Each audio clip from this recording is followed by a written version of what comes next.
Good morning students आज हम चित्र में मुहावरों के बारे में जानेंगे कि कैसे हम कुछ ऐसे वाक्यांशों का प्रयोग करते हैं जो कैसे होते हैं, कुछ विशेष अर्थ लिए होते हैं, तो उनको क्या कहते हैं, मुहावरे। और इन मुहावरों को हम प्रैक्टिकली बहुत अच्छे से फाइल में मेंटेन कर सकते हैं, अच्छा इनको आकार दे सकते हैं। सबसे पहले जानेंगे कि मुहावरे होते क्या हैं।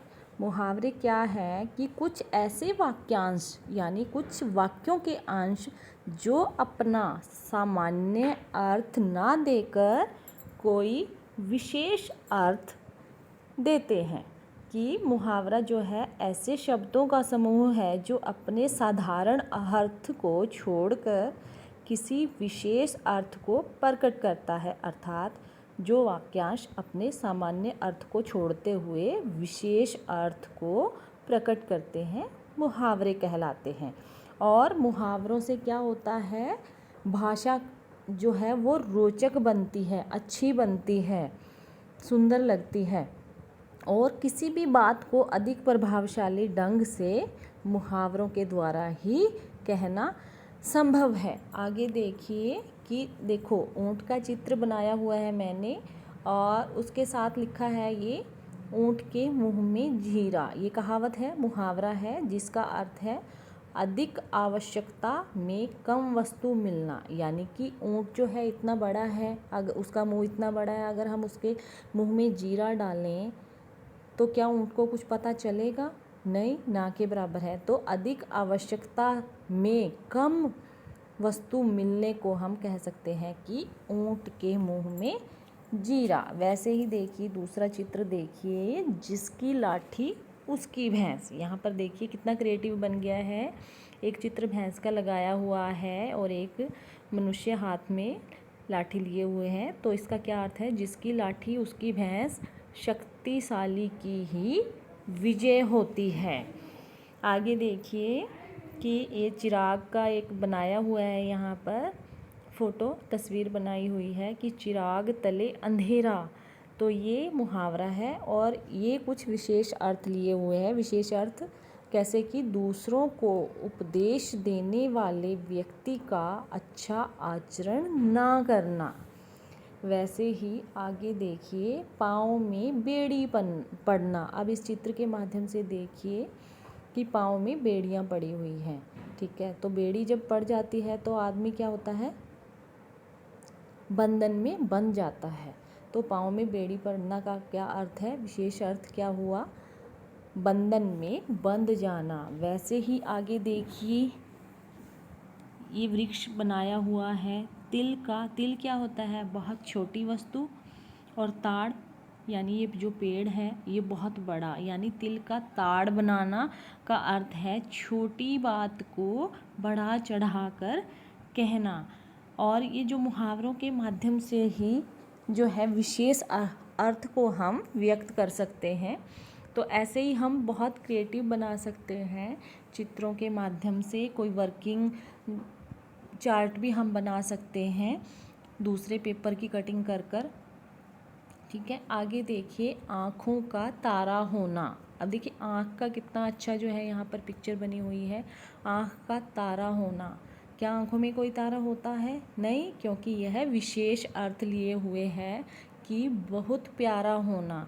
जब माँ अपने बच्चे को कहती है कि आप मेरी आँखों के तारे हो, यानी माँ को अपने बच्चे से बहुत प्रेम है, इसलिए बहुत प्यारा होना जो है इसका अर्थ होता है। वैसे ही आगे देखिए गागर में सागर भरना। गागर क्या होता है, मटका, और सागर समुद्र। क्या गागर में समुद्र को भरा जा सकता है? नहीं ना। लेकिन यह जो वाक्यांश है यह विशेष अर्थ लिए हुए है कि गागर में सागर भरना का अर्थ है कम शब्दों में बड़ी बात कहना। यानी कि बहुत लंबा चौड़ा वाक्यांश ना प्रयोग करके, बहुत लंबे चौड़े वाक्यों का प्रयोग ना करके कुछ शब्दों में ही बड़ी बात को कहना का अर्थ है गागर में सागर भरना। वैसे ही देखिए आगे मुंह में पानी आना। मुंह में पानी आना, जब भी हम देखते हैं कोई चीज़ या जैसे ही कोई लालच आता है उसको देखकर कहते हैं कि मुंह में पानी आ गया। जी ललचाना यानी किसी चीज़ को, वस्तु को प्राप्त करने की इच्छा। ठीक है, तो ऐसे ही इसका अर्थ जो क्या बनेगा, मुंह में पानी आना क्या है, थोड़े वाक्यांश में यानी वाक्य के अंश में बात को कहा गया है, लेकिन इसका जो अर्थ बनेगा वह है किसी चीज़ को देखकर लालच आना। तो वैसे ही हम यहाँ जैसे बिल्ली का बनाया हुआ है पिक्चर, वैसे किसी और का भी पिक्चर बना सकते हैं और इसको बहुत सुंदर ढंग से प्रस्तुत कर सकते हैं। आगे देखिए, हाथ का चित्र दिया हुआ है और मुहावरा जो है, पांचों उंगलियां घी में होना।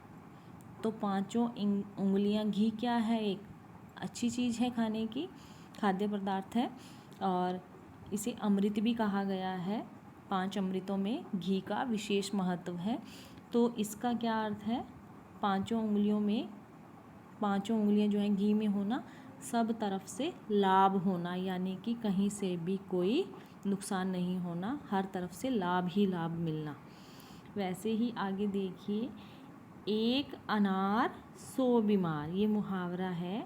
एक अनार 100 बीमार यानी कि एक वस्तु के लिए अनेक लोगों द्वारा प्रयत्न किया जाना, कि एक वस्तु को प्राप्त करने के लिए बहुत सारे लोगों द्वारा प्रयास किया जाना उसको प्राप्त करने के लिए, यानी एक अनार 100 बीमार। वैसे ही आगे देखिए, ये चित्र बनाया हुआ है, आधा लाल आधा पीला। तो लाल पीला होना का क्या अर्थ है, हम जो है दैनिक जीवन में भी बहुत बार इस मुहावरे का प्रयोग करते हैं। जब हमारे ऊपर कोई क्रोधित होता है तो हम कहते हैं कि आप बहुत लाल पीले हो रहे हो, तो इसका क्या अर्थ है, क्रोधित होना। आगे देखिए, नाक कटना मुहावरा।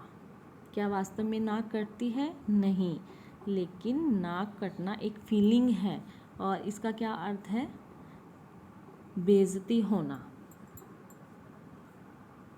वैसे ही देखिए, एक बगुले का चित्र बना हुआ है, बगुला भगत होना, यानी बगुला भगत। क्या बगुला भगत है? नहीं, किस स्वभाव में छल है, तो इसका क्या अर्थ है, कपट करना। जैसे ही कोई किसी के साथ छल या धोखा करता है तो उसको हम क्या कहते हैं, बगुला भगत। ठीक है, वैसे ही आगे देखिए, 9 + 2 यानी 9 और 2 का क्या अर्थ है, 11। तो 9 2 11 होना का क्या अर्थ है, भाग जाना। इस चित्र के माध्यम से दिखाया हुआ है कि 9 2 11 होना यानी भाग जाना, यानी कि थोड़े शब्दों में किसी बात को कहना। वैसे ही आगे देखना, आँखें खुलना।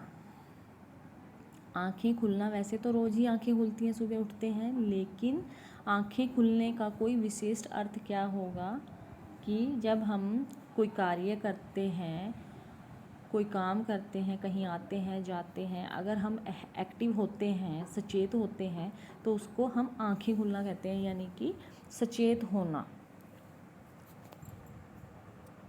आगे देखिए, पीठ दिखाना। पीठ तो दिखती है आते हुए जाते हुए, एक साइड से कभी दूसरी साइड वाले व्यक्तियों को, लेकिन यहाँ पर पीठ दिखाने का क्या अर्थ है, लड़ाई से भाग जाना। जैसे हम भारत और पाकिस्तान का अगर युद्ध हो तो उसमें कहेंगे, अगर भारत से डरकर पाकिस्तान की जो है सेना ने अपने हथियार डाल दिए, ये भी एक मुहावरा है, हथियार डालना, कि लड़ाई से भाग जाना। पीठ दिखाने का अर्थ होता है कि जो है पाकिस्तानी सेना पीठ दिखाकर भाग गई। वैसे ही देखना, थाली का बैंगन होना। ठीक है, थाली का बैंगन होने का क्या अर्थ है, बैंगन क्या है, एक जगह टिक कर नहीं रह सकता, अगर हम उसको थाली में रखें तो वो कभी इधर जाएगा कभी उधर जाएगा। ठीक है, तो इसका जो विशेष अर्थ क्या है, थाली का बैंगन होना, इसका साधारण अर्थ क्या होगा कि सिद्धांत विहीन व्यक्ति, यानी कि जिसका कोई स्टैंड नहीं है, जिसका कोई रूल रेगुलेशन के हिसाब से जो नहीं चलता। तो बच्चों, ऐसे ही मुहावरे बहुत सारे हैं, उनको आप क्रिएटिविटी के माध्यम से अच्छे तरीके से अपनी फ़ाइल में मेंटेन कर सकते हो। Thank you. Have a nice day.